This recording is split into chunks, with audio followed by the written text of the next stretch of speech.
Hello, this is Professor Dr Cadena, and we're going to be looking at the Maya yesterday and today, which is really the title I want to give this presentation because it's based on one of the first books I wrote, titled such, The Maya Yesterday and Today. And my last name used to be Monreal, so if you look for it, the author's name would be different. It would be Monreal, Maria Leonor Monreal, but it's me. And also Michael Coe kind of mentions that title.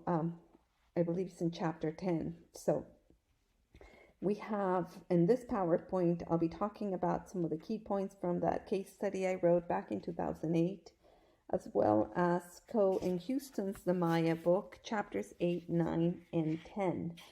I purposely selected this picture not only because it's a cover of my book, but also because the picture itself, to me, really embodies the Maya culture. If you look at that picture, you can see the remains of a Catholic church, one of the first churches built in Mexico by the Spanish. But not only is it in ruins, but if you look around it, it contains crosses. That's because when the Spanish came, they would build their churches on top of religious or sacred ground to indigenous people. So you can still see how these grounds are sacred to the Tzotzil of Chamula, and they bury their dead there and they put crosses all around it. So to me, it really embodies, as I said before, the synchronism of indigenous beliefs as well as the Spanish culture. So let's go ahead and get into the chapter presentation or the PowerPoint presentation. So we begin by recognizing, I'm going to start with Coe and Houston's book. So they start by recognizing the source of information, and I think it's really important to acknowledge positionality and also the sources where the information is coming from.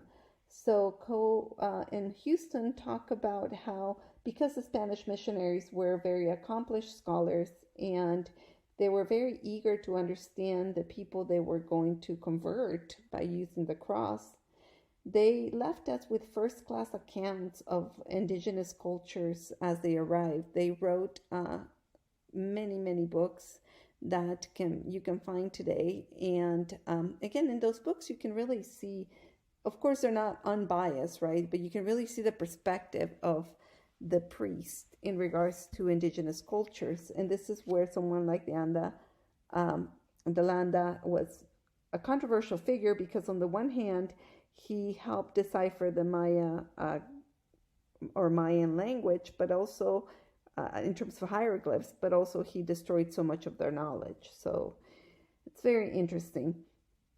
So then chapter 8 continues by giving us an overview of the life of the Maya. So we have the farm and the chase. So in a way, looking at the crops, so we know they had maize, beans, squashes, chili peppers, cotton, and a variety of different root crops. Fruit trees were cultivated. And if you go to the Maya region today, you see some of the same agriculture. There's a very good documentary by Dr. Nations where he goes to live among the Lacandon, and he studies their method of agriculture known as slash and burn. And he in his documentary, he explains how in the slash and burn method, the Lacandones farm a milpa.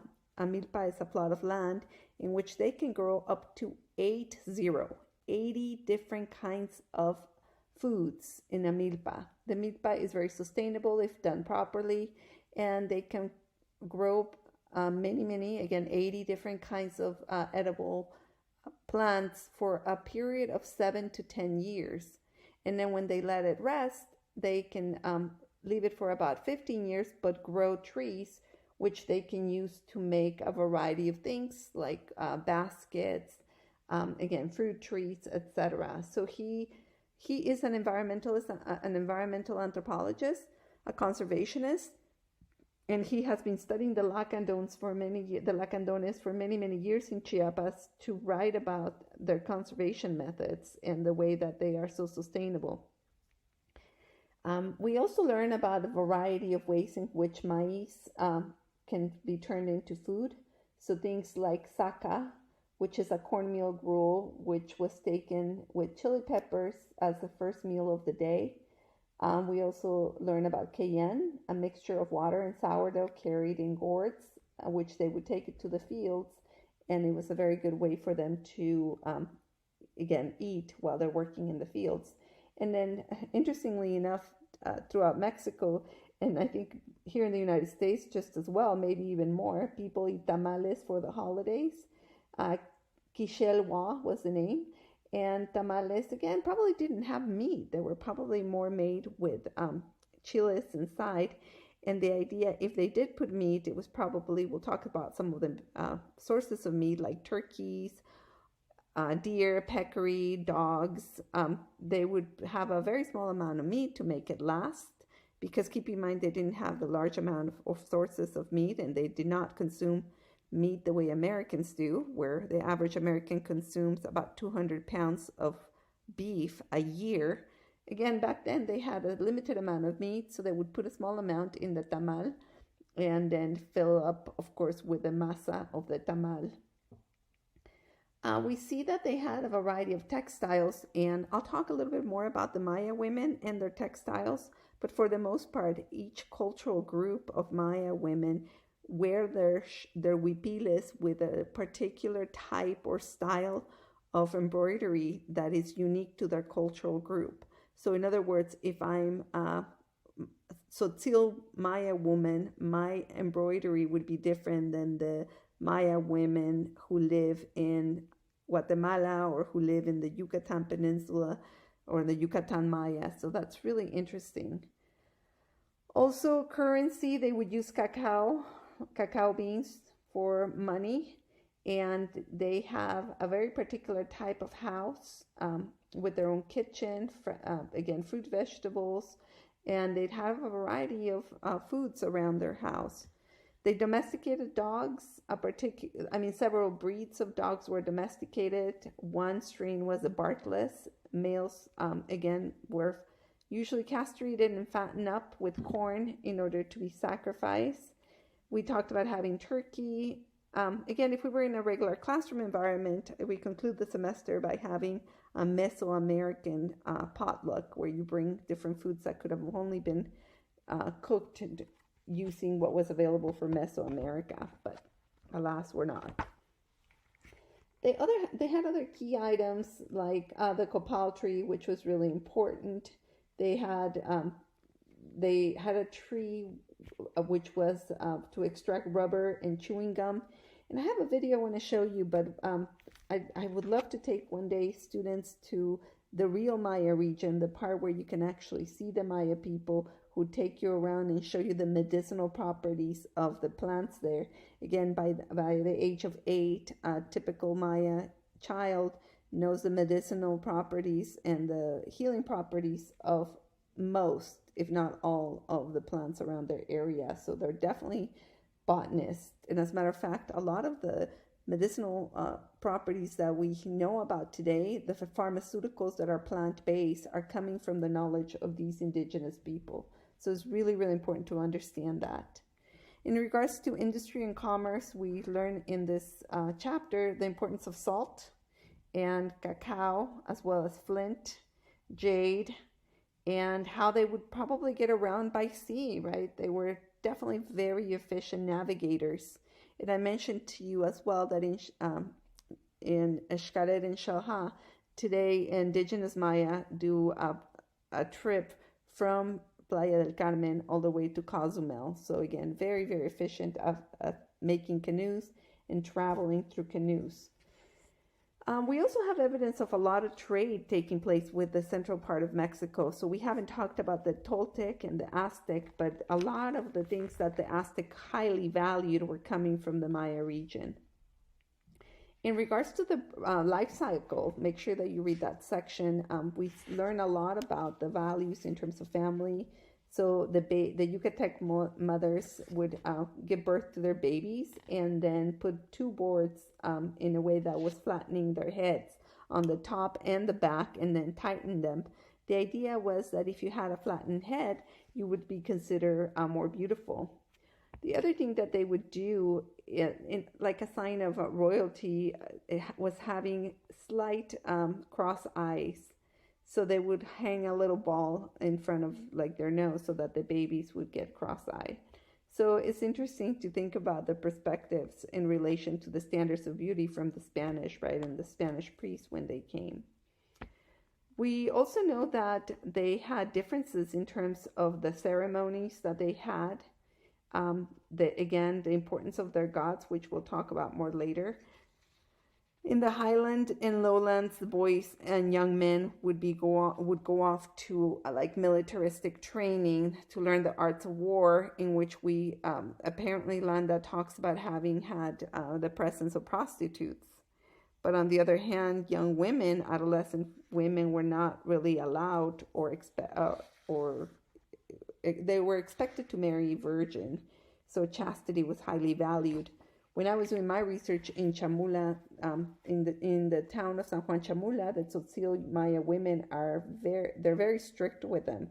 A woman can never walk alone. She can never be allowed to talk to another man. Otherwise, if they see that, they assume that she's being promiscuous and she's shunned, and nobody's gonna want to marry her. So there's a huge, and you can read my book, The Maya Yesterday Today, where it describes some of these behaviors or expectations. They had, again, in terms of marriages, there were certain taboos about who could marry who in regards to personal beautifications. I talked about some of the things they would do to babies. But we see also that adults would file their teeth and insert like jade or other small precious stones in their teeth. We know tattooing was also practiced. And we know that they had specific burials that they would have. And for the elite, there's evidence that some of the royalty would have their heads removed and mummified, which probably, again, explains why some of the bodies were missing a head in like Tikal and other regions. And so, again, Coe and Houston talk a lot about society and politics and battles and many things like that. So let's go ahead and move on. In Chapter 9, we learn about Maya thought and culture. So one of the key concepts is that deep traditions and shared principles inform Maya views of the world. So it's really interesting to see a lot of the Maya views of the world still kind of present today, as we can see in some of the books. Now, there are two books that were that have become really famous, really popular, although they are, of course, not free of controversy. These are esoteric works, as Coe and Houston refers to them. One is the Chilam Balam, and the second one is the Popol Vuh. These are written in Mayan language, and they are transcribed into Spanish letters, which give a really interesting mixture of indigenous perspectives with Spanish perspectives. Now, because they were written when the Spanish were here, it's really hard to know if they are actual sources of Maya culture. So again, that's why they're kind of controversial. And the whole thing with 2012, in a way, has also been controversial because some of the predictions were done after the Spanish arrived. So we don't know how much of the writings done after the Spanish were here were influenced or may have been even commissioned by the Spanish priest. So at least 15,000 examples of Maya writing have survived. And not only in books, we know that codices were definitely very, very important because they had a lot of knowledge of the Maya. But once again, we have to be very careful that we don't assume that it was your average Maya that was writing a codices, right? It was a royalty, and as we know, history is written by the powerful and the winners. So royalty lines might have written the codex with their own bias and their own political propaganda. But we also have to recognize that, again, not only in the codices, but Maya writing has been depicted in many, many other aspects. And that we have a tiny fraction of the whole picture. A lot of it has lost, but we also find images on ceramics, on stelas, and in other parts. And even though a lot of the books, if not most of them, have been destroyed, there are still some that are very indicative of the culture itself. Your book talks about another codex that was found in 1971. It's a fourth Maya book titled or labeled the Grolier Codex. And for a while they thought that this was fake, right? However, after they did radiocarbon dating, it was very accurately dated to 1230, which of course is consistent and to the time when they were writing, and it's actually one of the earliest writings. Religious beliefs. Okay, it's really hard to talk about religious beliefs of the Maya because they are so complex. And also, one thing we need to recognize is that to the Maya, there isn't a distinction between religion and daily life. To the Maya, everything they do in their rituals is connected with their beliefs.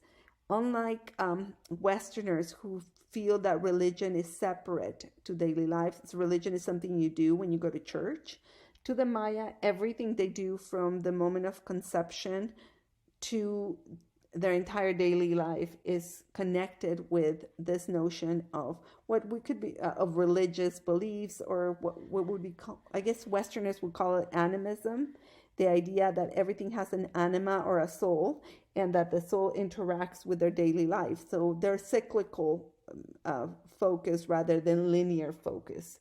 So there have been a series of, and the Popol Vuh is one that talks about some of the creation stories. They believe that, again, the Maya see themselves as the children of corn, right? And the idea was behind this is that corn was the staple of life, and as they eat corn, they are consuming from the gods and becoming godlike, or expected to be godlike. But there were other rituals that they would do, burning copal, bloodletting sacrifices, etc. So they had priests that would, again, control or be invited in order to have certain ceremonies. And these priests had shamanistic kind of practices. And they have different varieties of sacrifices and rituals. And I want to show you this video because I think it's important to see how places like Xcaret and modern-day indigenous Maya oftentimes hold these rituals. So in my latest book, I talk about the Park Xcaret, and even though it's complicated and it's definitely following a neoliberal model, it still contains a lot. They do a good job, in my opinion, of bringing in the perspective of the Maya, right? They actually bring in shaman Maya communities to kind of participate in these dances, or at least in the making of the dances. So let's go ahead and watch a video on, again, the Maya dances. These are based on both the Popol Vuh and Chilam Balam books.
I'll share the link so you can continue watching this later. But yeah, we can see some of the, again, themes of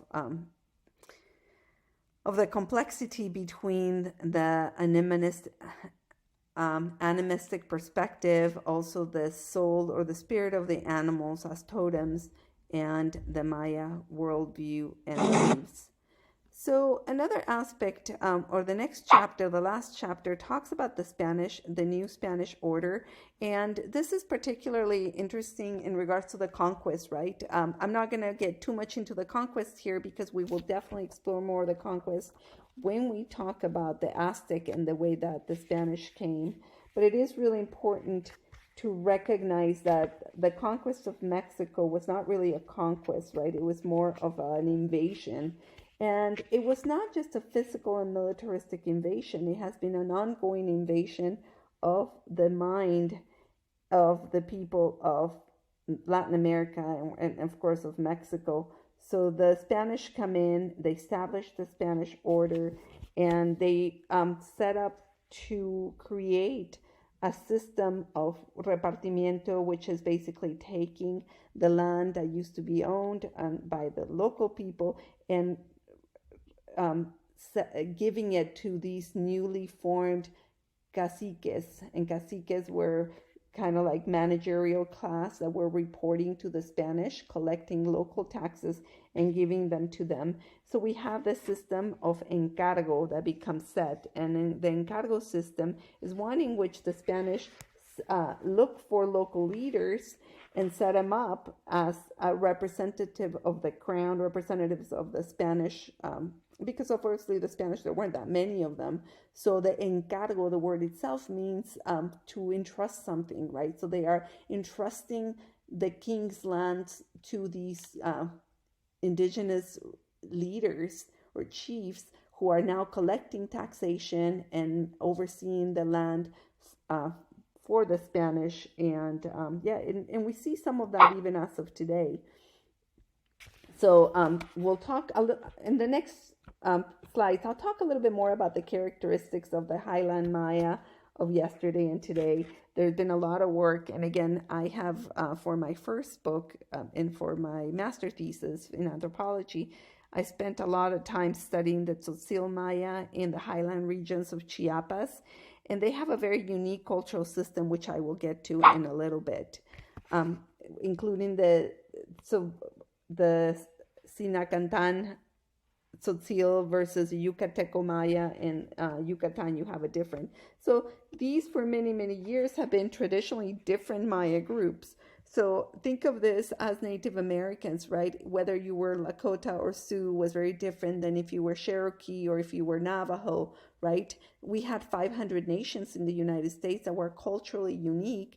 So when they were taken over, when they were invaded and moved to reservations, they became homogenized or lumped together into one group. And in a way, when we talk about Native Americans or American Indians, we can't homogenize them. They were culturally unique groups. Well, a similar thing happens with modern day Maya, right? If you are a Tzotzil Maya, you're different than Celtal Maya or the Yucatec Maya or the Lacandon, right? They have slightly different languages, significantly different cultures, right? So so it's important to recognize those differences, and they are way too long for us to really get into now. And Coe and Houston do make an attempt to kind of summarize the differences between these groups, but again, it's kind of a disservice to them because they're so complex. And again, I know this class has a lot of information, so once again, I'm just giving you an overview of them.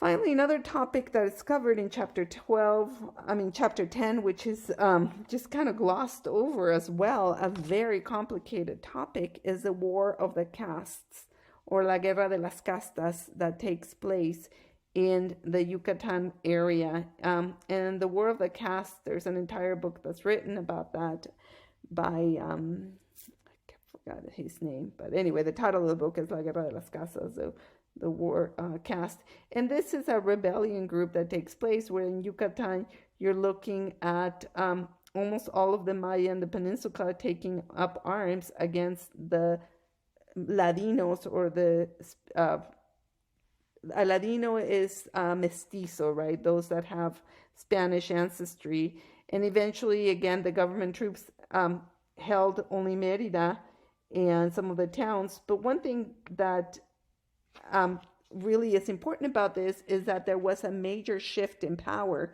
because we have to remember that in the Yucatan Peninsula area, even as of today, but particularly in places like Oaxaca and Chiapas, there's a very large amount of indigenous Maya people. So in Chiapas, there's somewhere in the realm, depending on the region of Chiapas, but at least about 40% of the population is indigenous Maya, where they still speak as their first language Mayan languages, and some of them don't even speak Spanish. So again, there was a very large majority that were able to kind of take up arms, and really demonstrate their strength. And this, of course, motivates later on another uprising, which is the Zapatista uprising.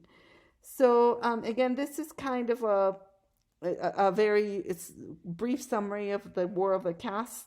Again, allegedly, there was a talking cross that was prophesizing a holy war against the whites. So it's very similar to the ghost dance, where again, the ghost dance, you had a prophet talked about how by wearing these special shirts, they would be immune to the whites' bullets. Again, a very similar thing happens here, where you have a cross in a tree that starts talking and giving a prophecy of an end to the Spanish and Mestizo or Ladino occupation.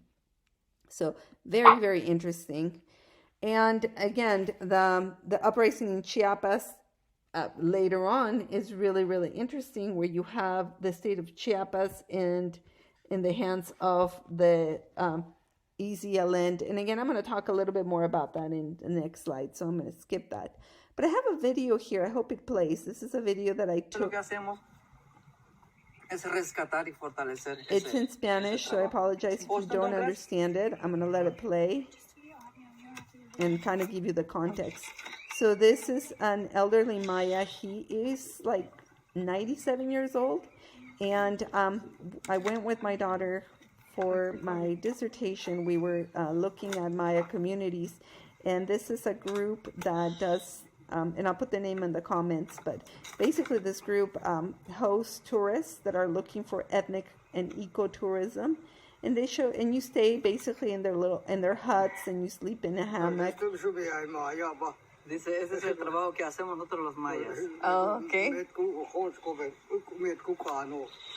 Con este trabajo hacía yo mis hamacas, dice. Oh. So he's speaking Maya, saying that this is the work of the Maya, and that's how you learn to make a hammock. Se hace muy temprano, por ejemplo, a las 6 de la mañana o 5 de la mañana ese trabajo, porque el calor provoca también que la savia o el líquido que trae se provoque un poquito de comezón, pero solamente es un comezón que pasa rápido. Says you have to get up early and do this at 6 in the morning, because when it gets really hot, the sap causes itchiness, but it passes quickly. So this Maya elder is teaching us how they make hammocks, how they extract, and I talked about this before. ¿Planta qué es? ¿Qué tipo de planta es? Es el maguey, ese que tenemos aquí. Oh, es el maguey. Sí, es una especie de maguey. Miren qué bonito es. So this is the agave plant. Y es lo que usaban antiguamente los indígenas para así hacer sogas, mecapales, sí, hasta ropa hacían con esto, sombreros. So he's talking about how they make, with the fibers, they make hats and rope, and for example that. Wow. Es puro enequén. Sí. So y it's esto a veces enequén. cuando tienes la milpa no se moja tan rápido. And he says it's very resistant. It doesn't get wet as Para fast. los trabajos del campo. Mira cómo lo atoró.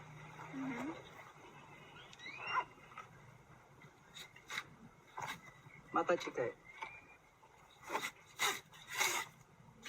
Él tiene ya 94 años. Justamente te iba a preguntar. Pero tiene toda esa fuerza, ¿no? Ese vigor de trabajar. Una de las cualidades principales de los mayas es lo que comen, ¿no?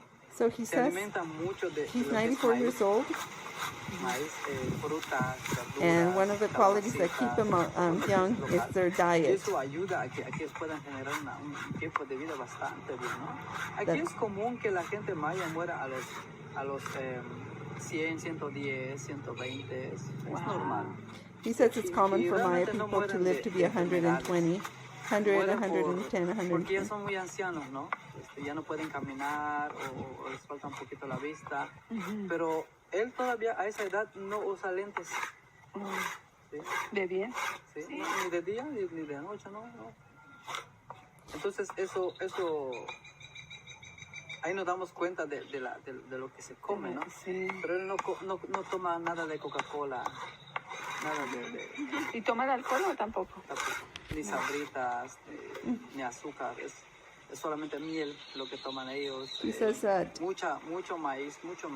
he doesn't como drink todo Coke ese, or frutas, verduras del campo, that es he's very clean. lo que tienen ellos. Sí. And that's why he has very good Y vision. eso hace la diferencia ahora a nuestra No sugar, actualidad, ¿no? De que hay mucha comida Procesada. procesada. so they don't need any processed food.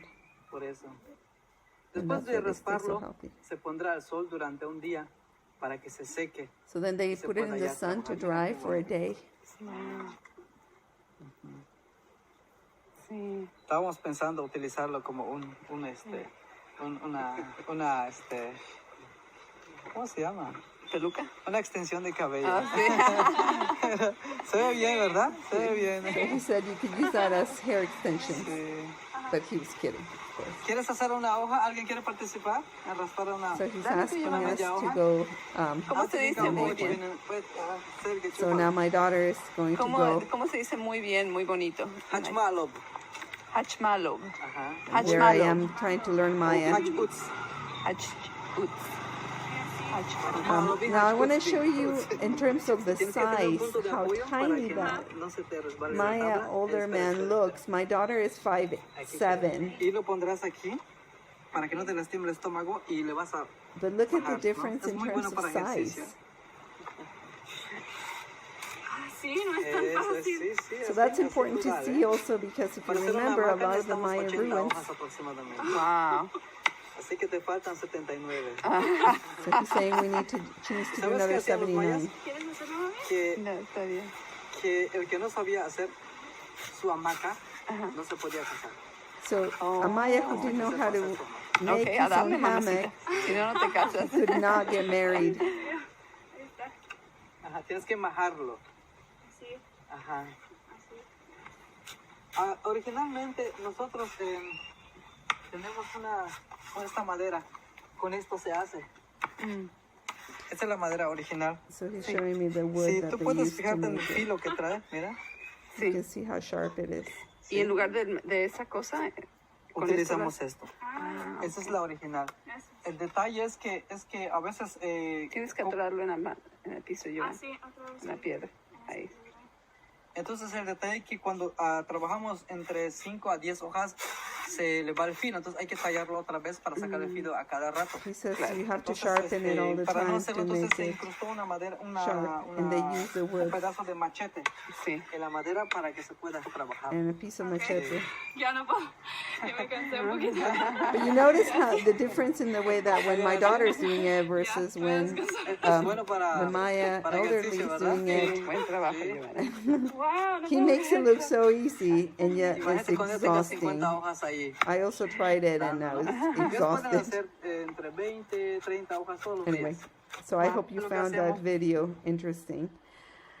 So yeah, in regards to, this is coming from my book titled The Maya Yesterday and Today, Chapter 2. I talk about the concept of indigenismo, which is identity formation of the Maya culture. Here's a picture of the market so you can get an idea of the large amount of fruits and vegetables that are available.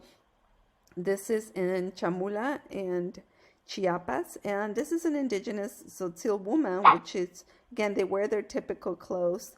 So in the nucleus of the highline of Chiapas has an indigenous nucleus, which basically means that there's a lot of indigenous people. I talked about in the entire state of Chiapas, the number of people, but again, in the highlands, you're looking at possibly some towns which are 100% indigenous. The indigenous community or the culture is has been called indigenismo. So again, this is the pride of the different cultural groups that live in the area, and they have particular social customs. Again, I mentioned to you how they have their own textiles, and just like Native Americans, these indigenous people each have their own Mayan language, their own customs, their own medical practices known as curanderia, and they have their own form of social relations. While I was there, I had my children with me, and I took a picture of these children in the plaza. And it was interesting for me because as I was learning about them, they were not really open at first, but I think the fact that I had my daughter who was 8 and my son who was 5, they realized that I was more like them, right? That I was a mom with the same worries and concerns as a mother has. Although to them, it was very odd how much I was watching my children. At one point, a Chamula woman came to me and said, "What's wrong? What's wrong with your children?" And I said, "Nothing." She said, "Why do you worry for them? They're okay. They're in the town. Everybody watches children." So yeah, the children of Chamula kind of run around, and everybody in the town kind of watches out for them. Now, some of you may be thinking, well, what about pedophiles? What about child molesters? Well, apparently they don't have a problem, because just like in Cuba and other countries, a pedophile would be killed by the Council of Elders. So they don't really have a problem with pedophilia, at least open pedophilia, because again, anybody who gets caught will be eliminated. I got there in January, towards the end of January, and about 2 weeks before I got there, there had been a massacre.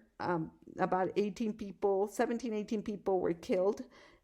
Their Tzotzil of San Juan Chamula do not like outsiders, and they have been battling for years.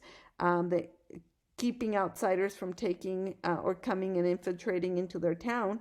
So there were some people of San Juan Chamula, some Tzotzil indigenous, who converted from Catholicism to Christianity, and they drove them out. It was and they again are very protective of their culture. So the Mexican police does not intervene. The military usually does not intervene because they have been granted autonomy. These are autonomous towns that are governed by councils, by their own councils.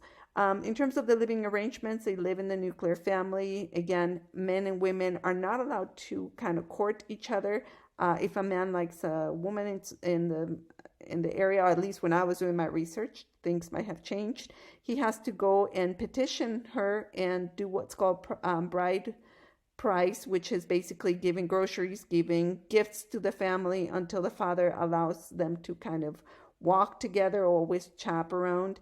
And if he doesn't have money, then he has to work the milpa, the father's milpa of the bride-to-be, until he has paid, the amount of labor in order to be able to date her and eventually marry her. The youth, again, are very valued. The elderly are also very valued because they're sources of wisdom and knowledge. And I'm not going to talk about the cargo system because it's way too complex, but it's basically the notion that every individual of the town has to host a festival and like host a big party, right? Which has cost them a lot of money and a lot of resources. But to do that, it enables them to gain status within the town and eventually become part of the council of elders who rule the town.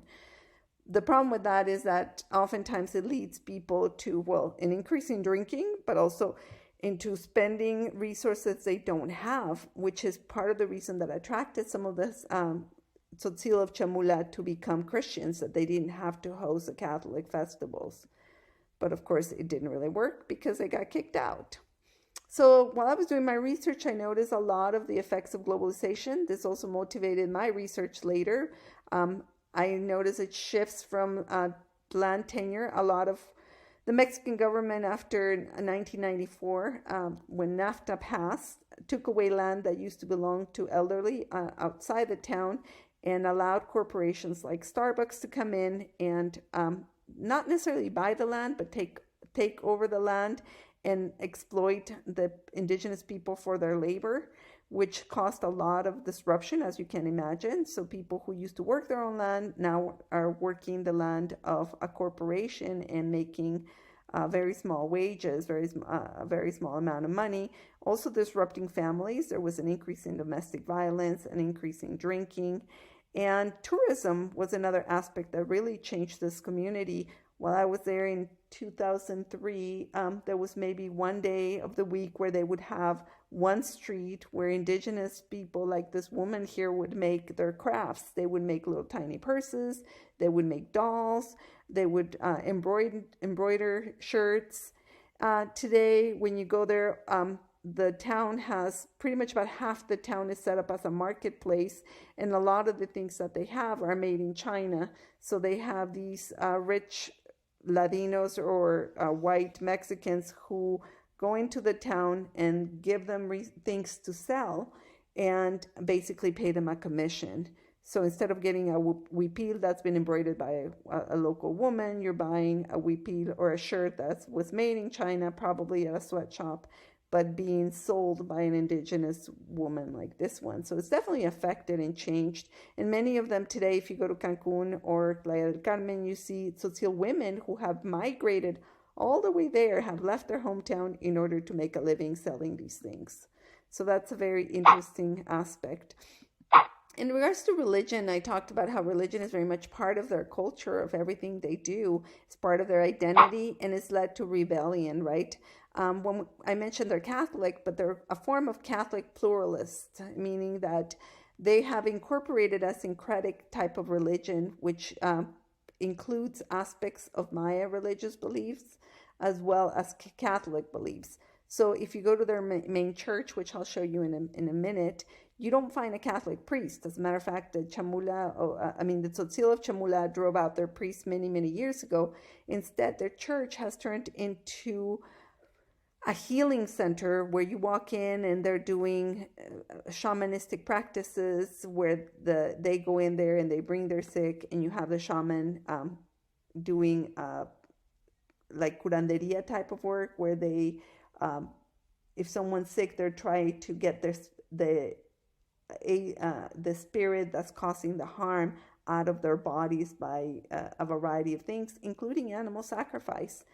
So my son, who was 5 years old, he did not want to go into the church. And I remember how he was, I tried to record what was going on with a little audio recording, cassette recorder. And you could hear him in the background going, "Mommy, I don't want to be here. This is scary. Mom, can we go now?" So, again, unfortunately, I wasn't able to hear. I wanted to record it and then go back and try to hear what they were saying. They don't let you to take any photographs while you're in there. They charge you to go in, and they really limit what you do while you're in there because, again, it's a sacred place.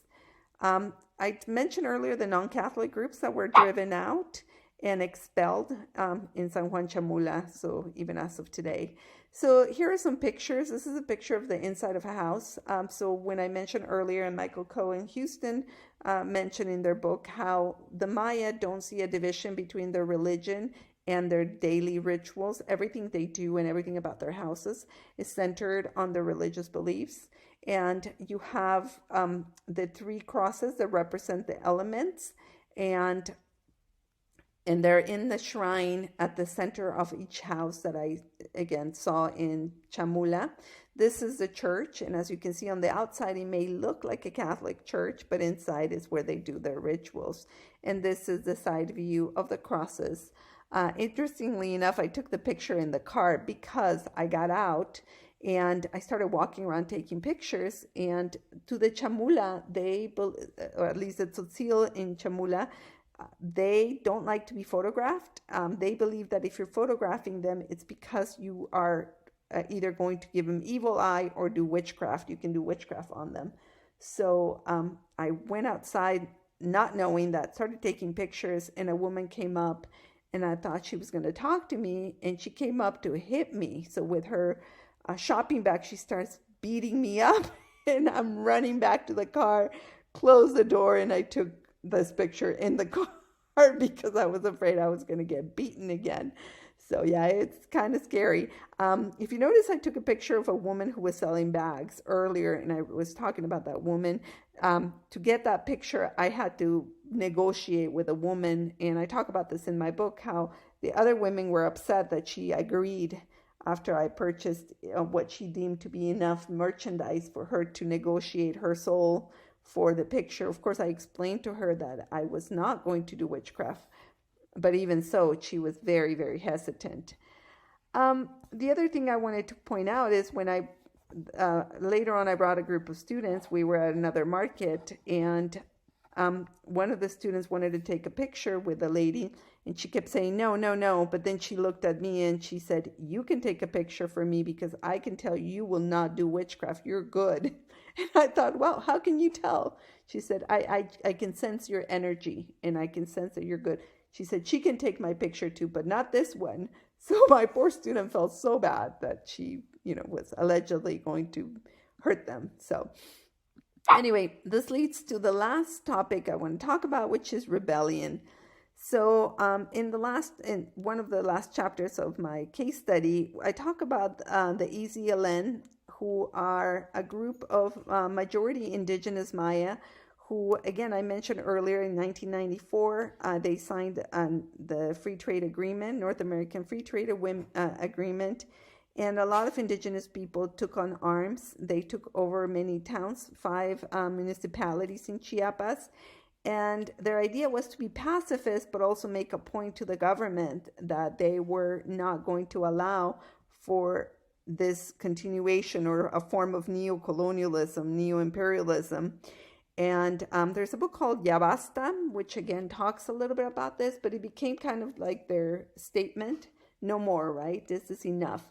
And they had a spokesperson, which ironically has become kind of like the icon for the Zapatistas, Marcos. I have a picture of him here. He was allegedly a philosophy professor in Mexico City, who joined the movement, and because he spoke Spanish and he's very eloquent and poetic, became like the figure of the insurgent. And but again, the role of women is one in which women are the majority, and the council that runs the Zapatistas has a lot of women who are very, very important. Again, this movement has been controversial. They're still active as of today. When I was doing my research, I was invited to meet with them. However, in order to go meet with them, I could not have them guarantee my safety. And my guide said that the last time he took somebody there, they were held at gunpoint for several hours, and he would not go back with me. So I mentioned earlier, I had both my children with me, and a 5-year-old and an 8-year-old still need their mom. So I decided not to go visit the Zapatistas. Unfortunately, I missed out on meeting them, including Marcos. But the situation in Chiapas in 2003 was still very unstable. There were parts of the road in which they would just come out and shoot at anyone that drove by.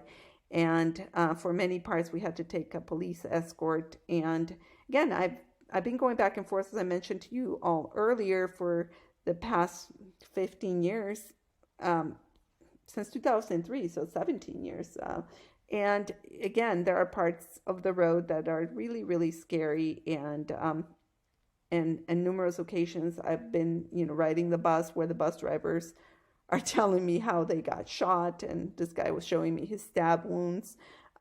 So yeah, it's very concerning, between drug cartels, between the different kind of gangs, and again, the military that oftentimes are in combination with the criminals. Is just not a safe place to be, unfortunately.